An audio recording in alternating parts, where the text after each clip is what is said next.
અને હું છેલ્લા 23 વર્ષથી રિક્ષા ચલાવું છું અને આજે અમારે જે આ રેપિડોની જે રિક્ષાની જે ઓનલાઈનની સિસ્ટમ છે એને સામેની અમારી આ લડત છે, કારણ કે હાલ અમારું ભાડું રેપિડો કંપનીએ ઘટાડી નાખ્યું છે, 12 રૂપિયા કરી નાખ્યું છે અને અમને 15 રૂપિયા ને 60 પૈસાનું અમારું ભાડું હતું જે કિલોમીટરનું, એમાંથી ઘટાડીને આટલું કરેલું છે. એ બદલ અમે આ બધા ભેગા થયેલ છે ભાઈઓ, અને અમારા આ રિક્ષાના જે એસોસિએશનના આગેવાન છે રાહુલભાઈ અને કેતનભાઈ બંને સાથે અત્યારે રેલીમાં જઈ ચૂક્યા છે.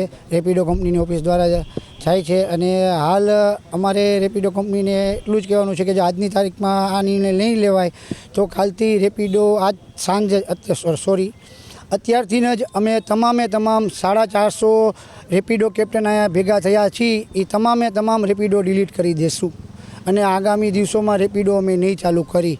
અમારે ઓનલાઈન રિક્ષા નથી હાંકવી જો ભાવ વધારો ન થાય તો. અમારે ભાવ વધારો થાય તો જ અમારે સરકાર માન્ય 18 રૂપિયા છતાં અમે 15 રૂપિયા 60 પૈસે અમે કિલોમીટર રેપિડોમાં ચલાવીએ છીએ, તો પણ અત્યારે રેપિડો કંપની અમારા એમાં 12 રૂપિયા કરી નાખ્યા. તો હજી અમારે કેટલું સહન કરવાનું છે? અમારા રોજિંદા ધંધામાં જો આવું થશે તો અમે નહીં ચલાવી રેપિડોની મનમાની. અત્યારે રેપિડો કંપનીમાં મેં પોતે જ 3 દી પહેલાં ફોન કરેલો છે કે સાહેબ શેના માટે મને બેન લગાડ્યો, તો કે તમે કસ્ટમરને પિકઅપ ન કરો. મેં કોઈ કસ્ટમરને મેં જાણ કરેલી હતી કે સાહેબ મારે આવી જાય તો અમે કસ્ટમરની સહાય કરશી, તમારી રિક્ષાવાળાની સહાય નહીં કરી.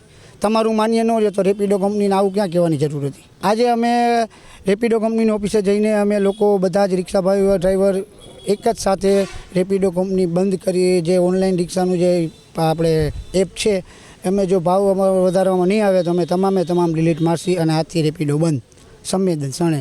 અમે રેપિડો નહીં વાપરી. હવે કોઈ કંપની બહારની આવશે અને જો એવું કહેશે કે અમારામાં જોડાઓ તો અમે આગામી દિવસોમાં એવું કહીશું કે ભાઈ અમારો ભાવ જે છે એ રાખશો તો જ અમે જોડાશું, બાકી અમે ઓનલાઈન રિક્ષા નહીં ચલાવી.